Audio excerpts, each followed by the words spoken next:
Ditlantas Polda Sulawesi Selatan yang merupakan tim pembina Samsat di Sulawesi Selatan menilai hal ini dapat dilaksanakan agar tertib administrasi pajak kendaraan bermotor dan pendapatan daerah bisa ditingkatkan.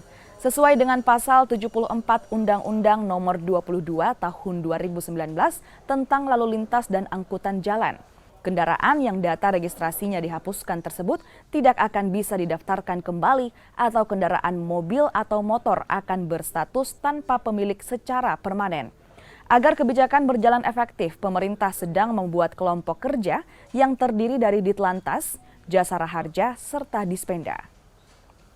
Peraturan perundang-undangan pada pasal 74 Undang-Undang 22 tahun 2009 tentang lalu lintas angkutan jalan terdapat di situ terkait dengan rencana penghapusan registrasi kendaraan bermotor bagi kendaraan yang sudah mati masa berlaku STNK-nya atau 5 tahunan plus 2 tahun tidak memperpanjang.